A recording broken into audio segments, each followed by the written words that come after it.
Porque me gusta estudiar y aprender sobre la historia de mi país. Pues me da mucho gusto escuchar eso, Tin. Principalmente porque durante mucho tiempo las niñas y los niños de nuestro país no tenían garantizado el derecho a la educación. ¿Qué? ¿Cómo? ¿Cómo? ¿No podían estudiar y aprender todas esas cosas maravillosas que aprendemos en la escuela? No, Tin. Recuerda lo que hemos visto en otras clases. En la época del Porfiriato, por ejemplo, la mayoría de los niños tenían que trabajar para poder ayudar a sus familias. ¿Qué? Sí, y solamente los hijos de las clases altas y medias podían acceder a la educación. ¿Qué? Según yo recuerdo, asistir a la escuela era considerado un privilegio, ¿no, maestra? Sí, Jenny. Aunque la educación pasó a ser considerada desde la Constitución de 1857 como un derecho que debía garantizar el Estado, fue hasta la Revolución Mexicana que el tema de la educación volvió a cobrar importancia, y sería uno de los objetivos centrales del movimiento. Oh, menos mal, eso me agrada. A mí también. Y justo en nuestra clase del día de hoy hablaremos sobre los 3 artículos más importantes de la Constitución de 1917. Muy bien. Y uno de ellos habla precisamente sobre la educación. Maestra, yo tengo una dudita. ¿Cuál? Dígame. ¿No dijo que la Constitución que aseguró el derecho a la educación fue la de 1857? Sí, eso dije. Entonces, ¿por qué vamos a hablar de la Constitución de 1917? Ah, qué buena pregunta. Es cierto que el derecho a la educación aparece por primera vez en la Constitución mexicana de 1857, como parte del conjunto de los derechos del hombre. Pero México tuvo además otra constitución después de esa, la de 1917, y esta fue producto de la etapa que estamos estudiando en este momento, la Revolución Mexicana. ¡Ay! Así queda clarísimo. ¡Qué bueno! Para entender cómo es que surge nuestra Carta Magna, es importante... ¿Nuestra qué? Nuestra Carta Magna, Tin. Esa es otra forma en la que le llamamos a la Constitución política, porque se refiere al documento que representa todos los derechos y deberes que una sociedad constituida como nación debe gozar y cumplir. Entonces nuestra Constitución política tiene nuestros derechos y obligaciones como mexicanos, ¿verdad? Así es, Tin. Pero les decía, ¿qué les parece si para entender cómo y por qué es que surge la Constitución de 1917, vemos un video y este nos va a recordar cuál era el contexto de la Revolución Mexicana? Me parece perfecto. Vamos a ver el video. Sí, me encantan.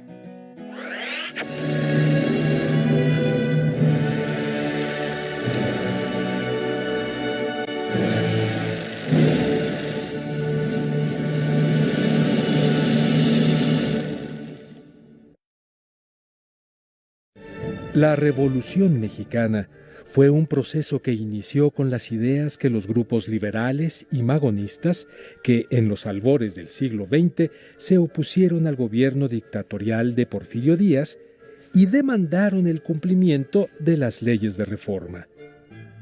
La dictadura de Díaz había logrado estabilidad política y crecimiento económico a costa de suprimir las libertades y reprimir todo movimiento opositor. La concentración de la riqueza y el poder aumentaron la desigualdad social y la pobreza de la mayoría de la sociedad mexicana. La revolución fue un proceso formado por varias revoluciones paralelas en contra de la dictadura porfirista y la contrarrevolución huertista. En su primera etapa, iniciada por Francisco I. Madero, fue una lucha política que logró derrotar en 6 meses a Díaz. Madero estableció un gobierno democrático, pero fue derrocado por el cuartelazo de Victoriano Huerta. Venustiano Carranza inició con el Plan de Guadalupe la segunda etapa de la revolución que derrotó en año y medio al gobierno usurpador de Huerta. Este movimiento se llamó constitucionalista, al proponerse restablecer el orden constitucional. Sin embargo, las fuerzas revolucionarias se dividieron en la lucha por el poder. Los constitucionalistas se enfrentaron y vencieron a la Convención, sostenida por villistas y zapatistas. Bueno, como vimos durante el video, Ujú. fue en el gobierno de Carranza que estallaron las diferencias que existían entre los diferentes líderes revolucionarios y comenzó una guerra civil. Ay, yo recuerdo eso, maestra. En clases anteriores vieron que Emiliano Zapata, Francisco Villa, Venustiano Carranza y Álvaro Obregón tenían ideales diferentes y proyectos muy distintos. Exactamente, Tin. Tenían muchas diferencias, pero también había varias similitudes importantes en sus peticiones y proyectos. ¿Recuerdan cuáles habían sido las principales demandas sociales hasta ese momento, producto de las desigualdades que se vivían en esta época? Yo recuerdo que había muchas demandas en torno a las malas condiciones de trabajo y la explotación laboral. Ajá, y que había una gran discusión sobre la propiedad de la tierra, que era el principal motivo por el que luchaban Zapata en el sur y Villa en el norte. Excelente resumen ambas. Y precisamente por la urgencia de atender estas demandas, se ocasionó que la alianza entre Zapata, Villa y Carranza se rompiera. A finales de 1916, la posición de Carranza se había consolidado en casi todos los estados, excepto en aquellos donde justamente luchaban Zapata y Villa. ¡Claro! Porque se habían dividido en dos grandes equipos, los constitucionalistas al mando de Carranza y los convencionistas, con Villa al mando y con la ayuda de las fuerzas de Zapata. ¡Wow, Tin! Bien que lo recuerdas. Sí. Bueno, además lo dijeron en el video, es que puse atención. ¡Qué bien, Tin! En medio del conflicto entre los dos bandos, Carranza decidió lanzar su mayor estrategia. Oh. Su mejor estrategia política también, por cierto, hacer leyes. Para Carranza era momento de reconocer y legitimar la lucha de la revolución por medio de una constitución que pudiera asegurar que las demandas sociales por las que todos estaban luchando se vieran reflejadas en leyes que fueran obligatorias en todo el país. Y entonces se convocó un Congreso Constituyente. ¿Un qué? ¿De qué? Ay, maestra, a veces dices palabras muy raras que no alcanzo a comprender. Bueno, Tin, dije Congreso Constituyente. Ah. Un Congreso Constituyente es un grupo de personas que tienen la tarea de redactar una nueva constitución, y esto fue lo que pasó en México.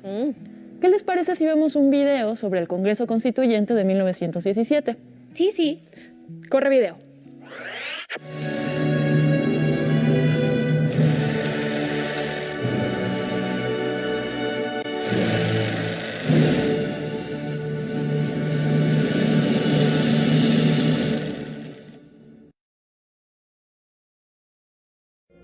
Durante la guerra civil entre las corrientes revolucionarias, Carranza pudo derrotar a las fuerzas convencionistas con una estrategia militar y política. Encomendó a Álvaro Obregón la conducción de la guerra y dio respuesta a las demandas sociales con un conjunto de leyes preconstitucionales que incluyeron la ley agraria, la del municipio libre y del divorcio. El 19 de septiembre de 1916, el primer jefe convocó al Congreso Constituyente para reformar la Constitución. Las elecciones se efectuaron el 22 de octubre de ese año. Fueron las primeras elecciones en la historia de México en que se ejerció el voto directo. Sin embargo, el gobierno de Carranza enfrentaba la guerra encabezada por Villa en el norte y por Zapata en el sur. Por ello, en el Congreso Constituyente no se pudo tener la representación de todo el país, pero sí de la mayoría de los estados y regiones. Se reunieron 219 diputados representantes de 28 estados, incluyendo los diputados electos y los suplentes de quienes no pudieron asistir. Por su ocupación, 59 diputados fueron abogados, 33 militares, 21 médicos, 18 ingenieros, 15 profesores, 8 periodistas, 8 campesinos, 6 comerciantes, 4 obreros y 12 con distintas ocupaciones. En el Congreso se formaron 3 grupos: los moderados o renovadores, cercanos a Carranza, entre quienes destacaban Luis Manuel Rojas, José N.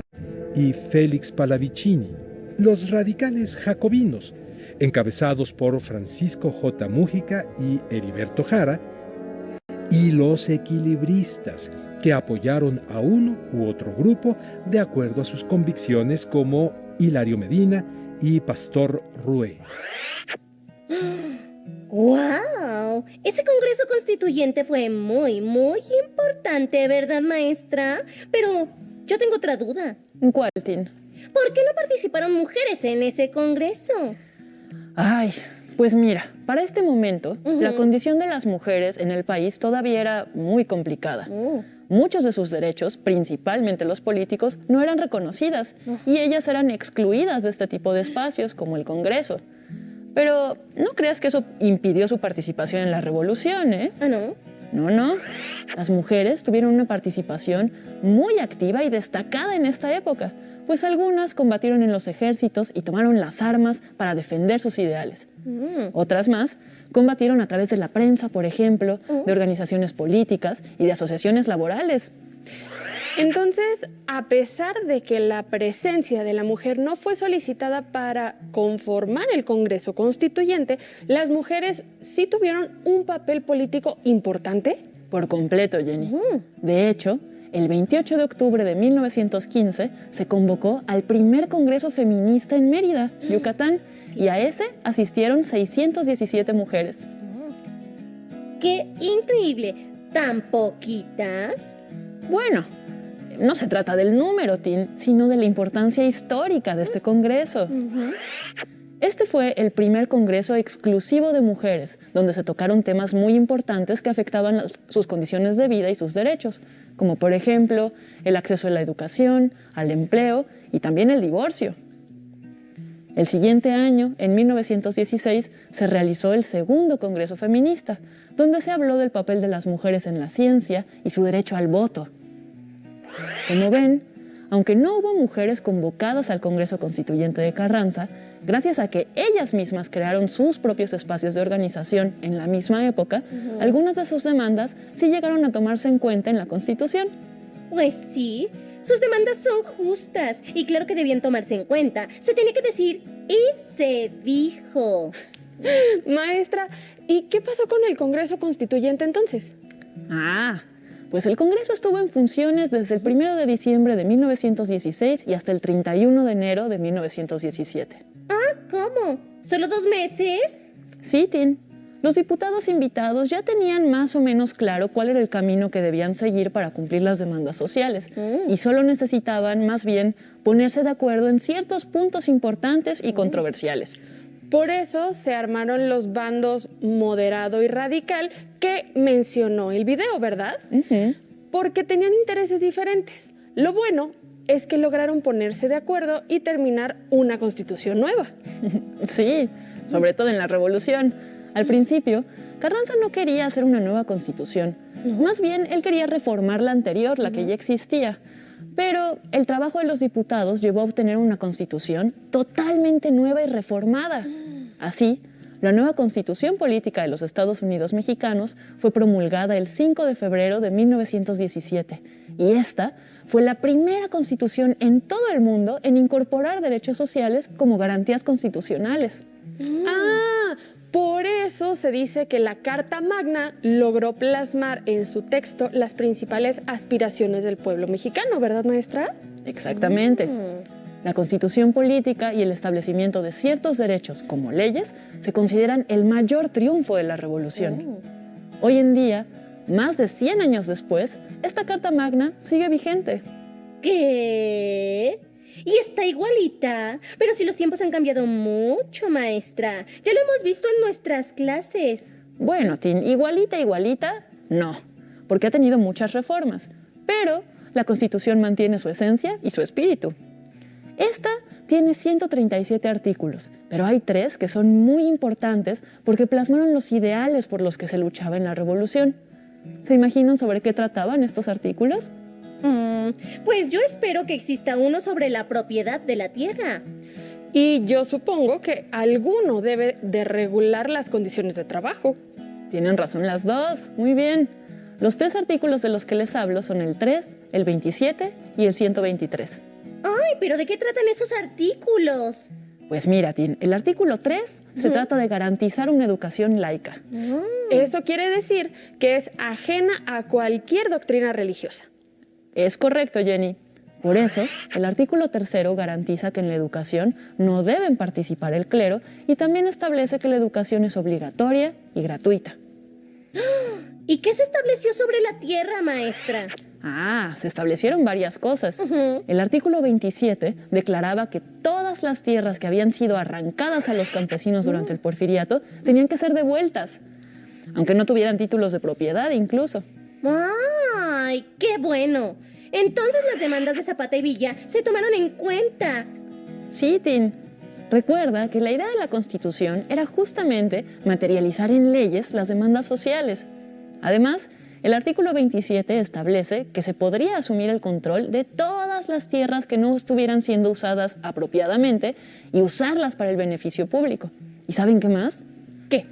Se estableció la soberanía nacional sobre los recursos naturales. ¡Órale! Pero, ¿eso qué significa? Bueno, significa que, aunque los extranjeros podían tener terrenos en el país, los únicos que estaban autorizados para explotar los recursos naturales eran los mexicanos. O sea, Tin, que con esto se les regresaba a los mexicanos los derechos sobre su propio territorio. Maestra, ¿y qué se estableció sobre el trabajo? Buena pregunta. Eso fue en el artículo 123, donde se incorporaron las principales demandas por las que habían estado luchando los trabajadores mexicanos desde mediados del siglo XIX. El derecho a la huelga y a la sindicalización, al salario mínimo, a una jornada laboral de 8 horas y el trabajo de 6 días a la semana con un día de descanso. Eso es muy importante, porque antes todas estas eran solamente demandas sociales, o sea, algo que se quería, pero aún no se tenía. Y a partir de esta Constitución, estas demandas se convirtieron en una ley, y la ley se tiene que cumplir. Exacto. Además de lo que ya vimos, la Constitución garantizó algunos otros derechos, como por ejemplo la libertad de imprenta y de expresión, para permitir la libre manifestación de ideas y de creencias religiosas. Y en cuanto a las demandas de las mujeres, a las trabajadoras, por ejemplo, se les garantizó que podrían conservar su empleo cuando se embarazaran y disfrutar también de un salario íntegro de 90 días antes o después del parto. Esto se estableció con la intención de conseguir una sociedad más justa y más equitativa. Pues por lo que veo, la Constitución sí tomó en cuenta muchos de los problemas de la época e intentó darles solución. Así es, Tin. Pero ¿sabes qué es lo más importante de todo esto? ¿Qué? Que en esta Constitución los niños tuvieron un papel muy importante, porque se buscó cuidarlos, garantizando su educación y su seguridad. Ay, ¿es en serio? ¿Cómo? Pues una de las grandes preocupaciones de los diputados del Congreso Constituyente era justamente asegurar la educación para todos los mexicanos, pero especialmente para los niños. Qué bien. Porque si se mejora la educación que reciben los niños, era una manera de mejorar las condiciones del país en general.